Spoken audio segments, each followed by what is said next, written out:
Señor y Padre Celestial, estamos muy contentos de estar aquí, de que tu casa pueda estar abierta. Te pedimos que bendigas este culto, también a otros hermanos que vienen normalmente, que ahora están de vacaciones, también los cuide. Gracias, Señor, por las hermanas que han venido, y también te rogamos, Señor, que el asunto de los papeles, por lo que estamos orando, que mañana que los presentan puedan salir bien y todo ser de mucha bendición. En el nombre de Jesús, amén. Amén. Pues nos acompañáis a leer un texto, es en Mateo capítulo 5, lo que se llama el Sermón del Monte, comienza con este texto.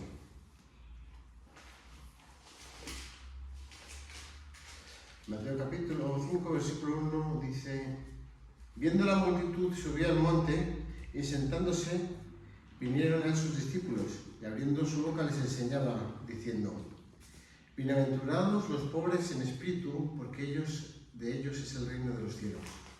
Bienaventurados los que lloran, porque ellos recibirán consolación. Bienaventurados los mansos, porque ellos recibirán la tierra por heredad. Bienaventurados los que tienen hambre y sed de justicia, porque ellos serán saciados. Bienaventurados los misericordiosos, porque ellos alcanzarán misericordia. Bienaventurados los de limpio corazón, porque ellos verán a Dios. Bienaventurados los pacificadores, porque ellos serán llamados hijos de Dios. Bienaventurados los que padecen persecución por causa de la justicia, porque de ellos es el reino de los cielos. Bienaventurados sois cuando por mi causa os vituperen y os persigan y digan toda clase de mal contra vosotros mintiendo. Gozaos y alegraos, porque vuestro galardón es grande en los cielos, porque así persiguieron los profetas que fueron antes que vosotros. Bueno, lo que quiero compartir hoy está relacionado con las últimas predicaciones y los últimos estudios que hemos dado. Y el último miércoles que estuve aquí estuvimos hablando de las bienaventuranzas, del ser bienaventurado, del Salmo 1. ¿Sabéis lo que significa bienaventurado?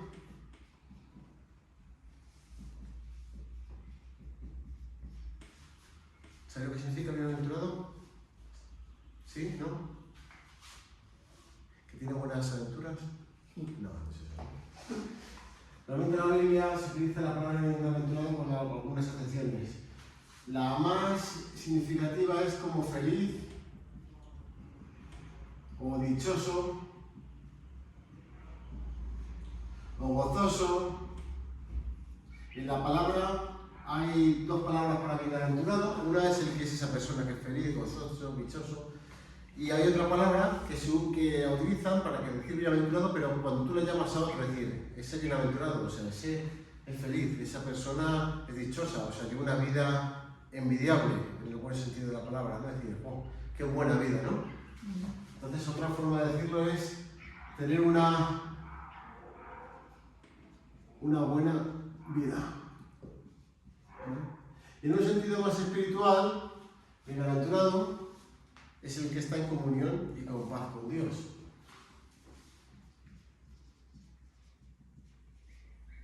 O paz con Dios. Esto parece una clase, pero para que nos quede todas las cosas. Y si os dais cuenta, no hay nadie que pueda ser más feliz, más dichoso, ni más gozoso, ni llevar mejor vida que aquel que al final está en paz y en comunión con Dios. Porque tú puedes ser muy feliz porque te ha tocado la lotería, pero si al día siguiente descubres que tienes cáncer, pues ya no vas a estar tan feliz, ¿no? En cambio, la persona que esté enferma o que esté en el Señor puede tener paz sabiendo que Dios tiene control. Puedes sentirte dichoso porque has conseguido un buen trabajo, parece una bendición buena, ¿no? Pero no sabes que en ese trabajo te van a explotar y no te van a pagar al final lo que debías. Entonces, pero aún así todo eso tú puedes saber que has trabajado para Dios, ¿no?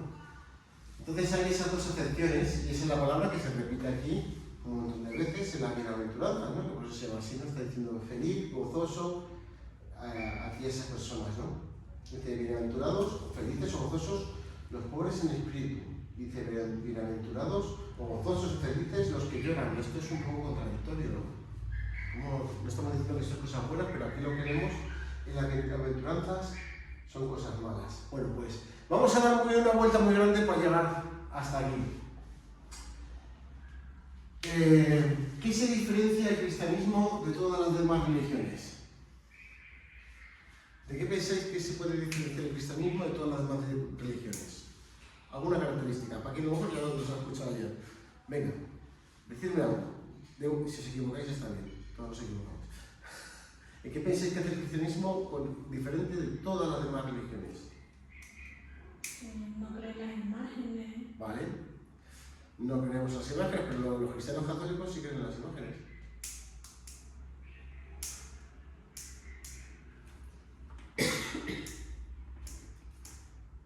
¿Y es algo más? ¿Qué tienen en común todas las religiones y el cristianismo no? Bueno, en todas las religiones se busca una cosa, llegar al cielo o evitar el castigo, ¿no? ¿Sí? ¿Sí? Todas las religiones van de eso, ¿no? De llegar al cielo, de conseguir una recompensa, de llegar a un sitio mejor, o de no ser condenados, de no ir al infierno, de evitar el infierno, ¿no? La cuestión es que en todas las religiones, en todas las religiones del mundo, si las metiéramos en un círculo, todas consiguen esto a través de las obras. Tú tienes que hacer algo para evitar eso. Entonces tú sigues normas, sigues ritos, celebras festividades. Pero no todos los cristianos, hay cristianos que también hacen obras, los católicos y todo eso. Muy bien. Todos, o hay religiones que es obras más fe, como está diciendo Paqui, los católicos, pero entonces la fe no es suficiente. Necesitas complementarlo con algo que has hecho tú. Incluso entonces los católicos, por ejemplo, aunque tú creas en Dios, es como si el sacrificio de Dios no fuera suficiente. Hay que sumarle algo más. Eso más que hay que sumarle son las obras para poder llegar a la salvación. En cambio, lo que nosotros vemos en la Biblia y el mensaje de Cristo y de los apóstoles y del Antiguo Testamento es que tú eres salvo por fe. No hay otra manera de llegar a Dios. Nuestras obras nunca van a ser lo suficientemente buenas como para evitarnos el castigo. Es Dios, por medio de su gracia, que nos da la salvación. No mediante la fe, las obras o las obras. Porque todo esto es un esfuerzo del hombre por buscar la salvación. Pero de lo que va toda la Biblia es de Dios buscando al hombre para salvarlo. Y es como estamos en todo el mundo, y es el mensaje de Satanás. No tienes que hacer algo para ser salvo, pero nunca vas a conseguirlo. En cambio, Dios es el que va a buscar al hombre, le da su hijo unigénito, Jesús, a través de un sacrificio, que simplemente creyendo en él puede ser salvo, evitar el castigo, estar en paz con Dios. Evitar el castigo, estar en paz con Dios, ser bienaventurado. ¿Sí? Está perdiendo cara rodilla, me estoy perdiendo aquí. ¿Sí lo veis claro? ¿Sí? Podéis preguntar, aunque lo estemos grabando, se puede preguntar. Todas las preguntas se enriquecen. Muy bien. Me falta algo para borrar, para que se escuche borrar. Muy bien. Entonces esa fe viene a través del sacrificio de Jesús, ¿vale? En el momento dado, Jesús Dios mandó a su Hijo, nacido de mujer, para darnos la salvación a todos los que creen en Él por medio de la fe. Y si pensáis bien, ¿qué creéis que era lo que más predicaba Jesús cuando estaba en la tierra? Imaginaros que ahora estáis en Jerusalén, vais allí y dice, ha venido el profeta Jesús, el Jesús de Nazaret, el que está hablando tanto revuelo, y vais allí y lo escucháis. ¿Qué creéis que está hablando? ¿De qué creéis que está predicando? La salvación. La salvación, ¿vale? Seguro que está predicando algo radical. Seguro que está predicando algo que está denunciando la religiosidad falsa. Pues mira, en el Evangelio de Mateo tenemos una palabra o una frase que aparece en casi cada capítulo, en algunos capítulos aparece más de una vez. Y la encontramos en Mateo 4:17. Mateo 4:17. Que dice, desde entonces comenzó Jesús a predicar y a decir, arrepentíos porque el reino de los cielos se ha acercado. Y de eso va todo. El reino de los cielos. O el reino de Dios en otras partes, dice, pero aquí, como este evangelio está dirigido como este evangelio está dirigido a judíos, no se atrevía a decir el reino de Dios, ¿no? Decir el reino de los cielos. Bueno, al final se caerá, ¿verdad? Estará grabado en vídeo. El reino de los cielos es el reino de Dios.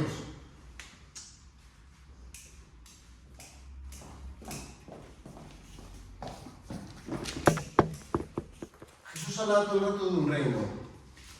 ¿Y qué es el reino de Dios? Bueno, pues en un sentido, todo lo que existe, todo lo creado por Dios y lo no creado, Dios es rey. No hay nada que escape de su control, no hay nada que escape de su voluntad, todo lo que sucede está bajo su autoridad. Desde el principio de la creación hasta el final de los tiempos, hasta la línea del tiempo. Pero antes de que existiera la creación ya existía Dios. Dios es eterno, Dios es autoexistente, Dios es la única razón de su causa, de su existencia. Dios ya existía desde antes de que empezara incluso el tiempo y ya Él era rey. Todo lo que existe, todo lo que hay y lo que no hay, todo se sustenta por la voluntad de Dios, ¿no? De una forma, ahí todo es el reino de Dios. Pero llega un momento que llega la creación. Dios crea al hombre, ¿no? Y lo pone en un jardín, el jardín del Edén. Un sitio muy bonito, maravilloso, donde había dos cosas muy importantes. El árbol de la vida, que producía 12 frutos. Y también estaba el árbol, vamos a hacer un poco más feo, del bien y del mal, que también tenía unos frutos. Pero en medio de ese jardín estaba este árbol maravilloso, que entendemos que sus frutos tenían unas propiedades mágicas que, según lo que nos dice Apocalipsis, ¿no? Cuando se comía de este fruto, pues vivías eternamente, ¿no? Tenías que comer este fruto para sustentar tu vida, ¿vale? Y en ese momento, Dios planta ahí al hombre y a la mujer. Crea a la humanidad y los pone allí.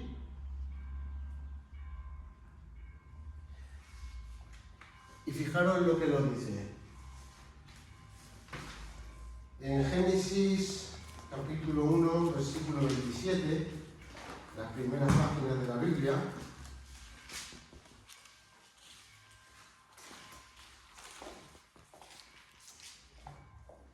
vamos a coger desde el 26. Entonces dijo Dios, hagamos al hombre a nuestra imagen, conforme a nuestra semejanza, y señoree en los peces del mar, en las aves de los cielos, en las bestias, en toda la tierra y en todo animal que se arrastra sobre la tierra. Y creó Dios al hombre a su imagen. A imagen de Dios lo creó. Varón y hembra los creó. Y los bendijo.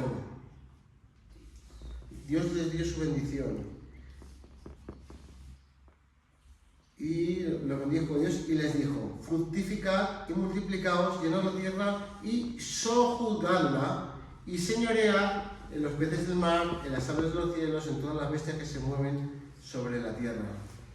Lo primero que tenemos es que en el principio de los tiempos, que esto en Edén, o la humanidad que fue creada, pues aquí en el principio de los tiempos, ¿vale?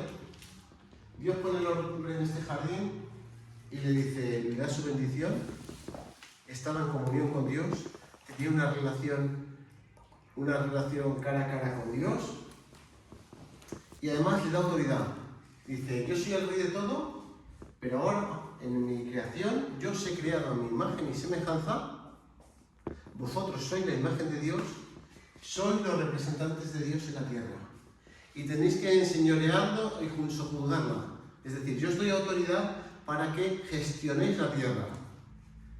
Fijaros que esto es muy diferente que lo que tenemos ahora, porque ellos tenían que administrar lo que Dios les había dado. Había suficiente riqueza, suficiente abundancia, suficiente comida, no tenían que trabajar para ganarse su sustento.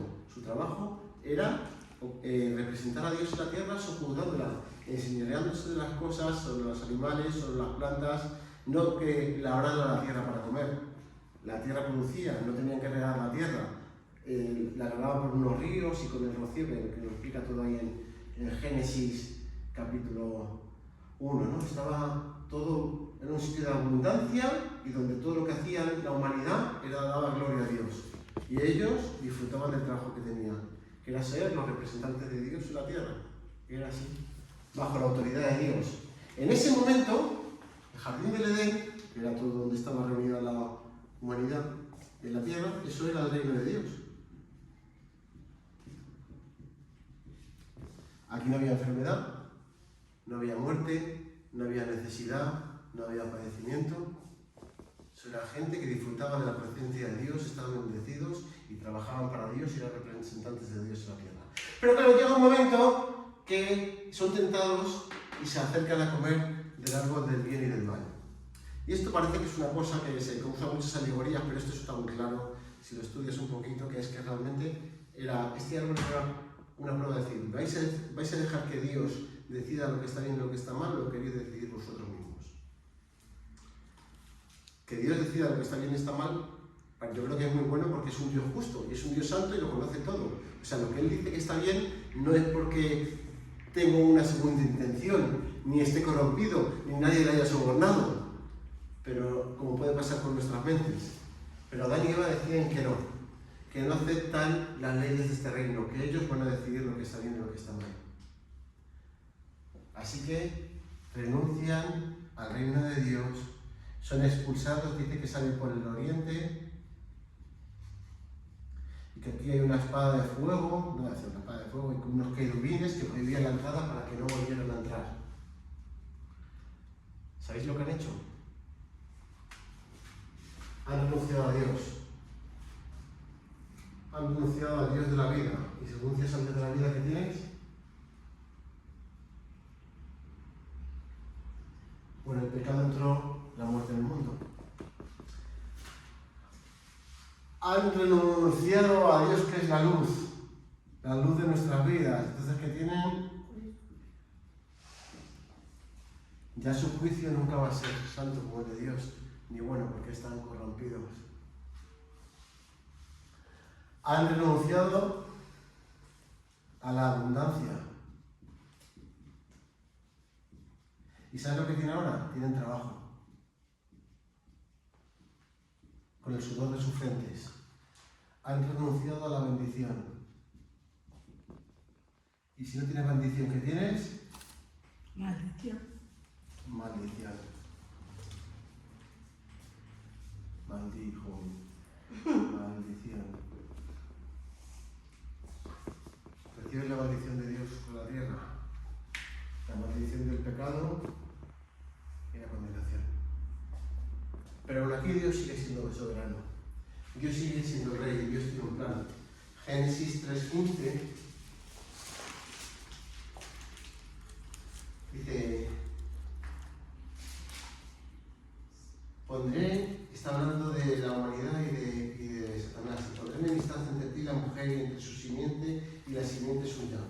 Esta te herirá en la cabeza y tú la herirás en el calcañar. Está diciendo que una vez nacerá una simiente, un hijo nacido de una mujer, que aplastará la cabeza de la serpiente, aunque en ese acto le morderá el calcañar.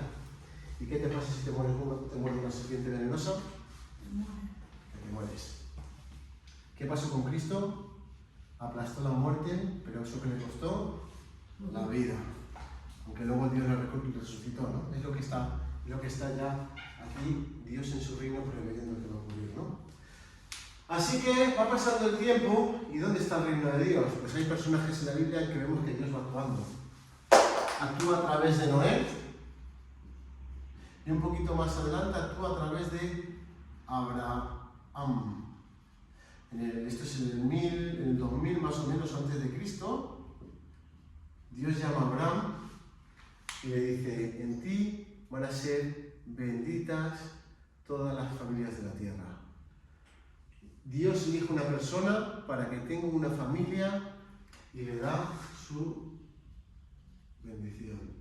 De nuevo, la bendición que estaba perdida aquí, una selección de familia para que lleve y sea su representante. Abraham le dice, tú vas a tener un hijo y de ese hijo vas a tener una gran nación. Ese hijo es Isaac. Isaac tiene dos hijos, Esaú y Jacob. Y de la familia de Jacob, tiene de Jacob 12 hijos y sale una gran familia que es la tribu de Israel. Y esta tribu está cautiva en Egipto con trabajos forzados. Y en el 1600 a.C., Dios llama a una persona, Moisés, para que actúe como libertador de su pueblo. Rescatan a todo su pueblo y cuando cruzan el Mar Rojo, allí cantan una canción. Y en esa canción, ¿sabéis lo que dice? No la vamos a buscar porque no, que seguro que queréis si lo sacas ahí, te voy a enojar mucho. Dice, Dios es Rey. Dios es Rey.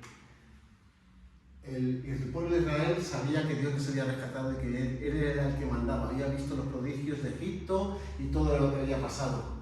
Así que Dios los lleva hasta el monte Sinaí y ahí pasa lo más grande que puede pasar. Ahí una nube de fuego, humo, estruendo, trompetas, temblaba la tierra. Dios quería volver a estar con su pueblo. Quería establecer su casa con ellos, como cuando estaban igual en el Edén, poderlo ver cara a cara, pero había un impedimento, una barrera en medio. Y esa barrera es el pecado. De tal manera que en Éxodo 20, no hace falta que lo busquéis, ya lo veremos porque es muy cortito, en Éxodo 20, versículo 19, cuando está recordando la historia de todo lo que ha pasado en el desierto. No, pero en Éxodo no es ahí, este mismo versículo se repite en Deuteronomio. En Éxodo 20, 19, dice, y dijeron a Moisés, habla tú con nosotros y nosotros oiremos, pero no hable Dios con nosotros para que no muramos. Ellos tenían verdaderamente miedo de Dios, porque era algo terrible, y se podían ver la muestra visible de su poder y de su santidad, y sabían que ellos no eran santos y que no podían estar en su presencia. Pero Dios quiere seguir habitando con el hombre, y Él tenía un plan perfecto para eso. Y un poquito más adelante, en Éxodo 25, versículo 8, Dios les da unas instrucciones y dice, y harán un santuario para mí y habitaré en medio de ellos. Así que Dios le manda construir, le da un plano y unos detalles de un santuario muy especial.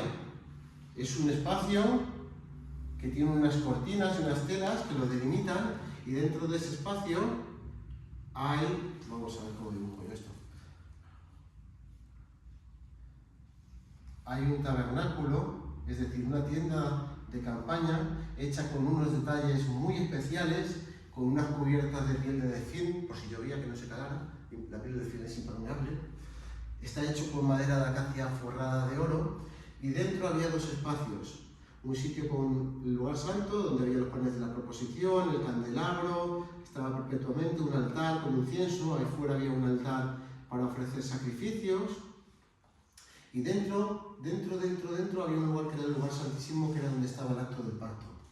Y dentro del acto, y encima del arca del pacto, había una tapa que se llamaba el propiciatorio, con unos ángeles, unos querubines, y ahí estaba la presencia de Dios.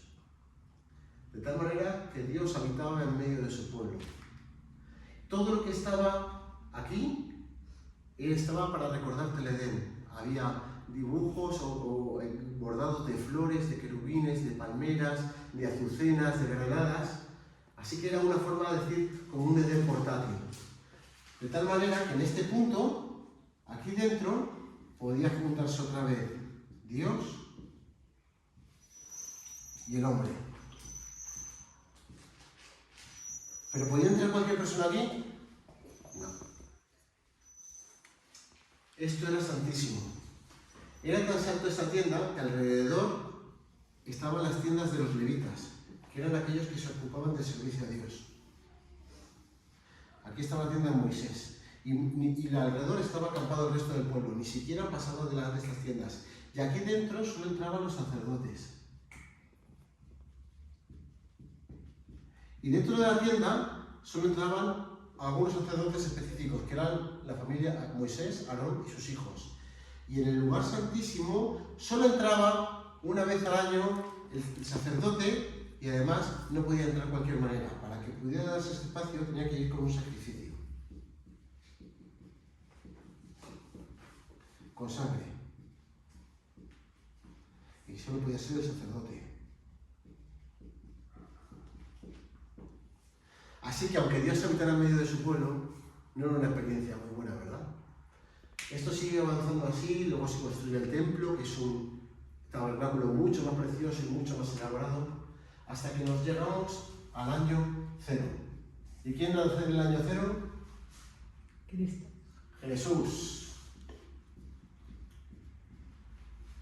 Y si me acompañáis a Juan, capítulo 1,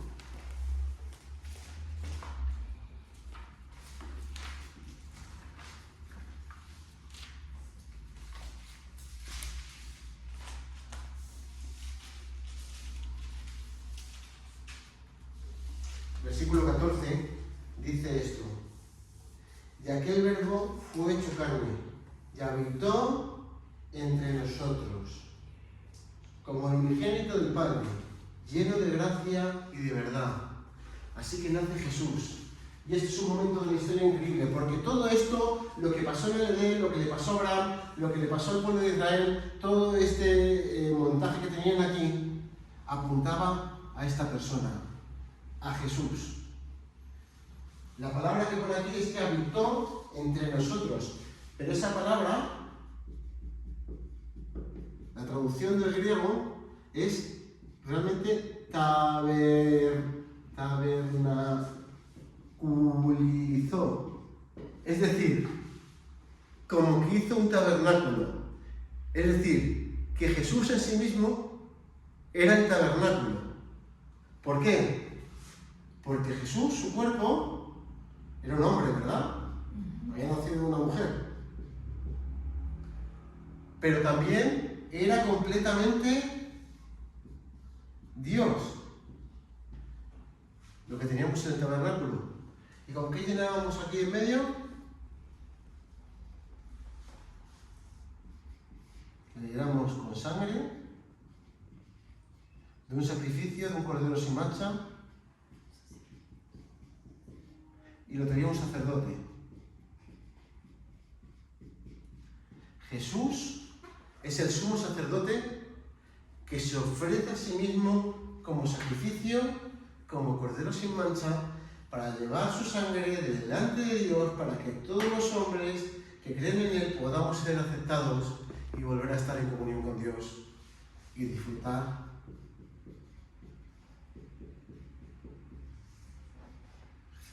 de la bendición. Por eso, cuando Jesús empieza a contar las maravillas de su reino, empieza su obra con señales. ¿Y cómo era el Edén y cómo será el reino venidero? O el cielo. Dice la Biblia que no habrá muerte,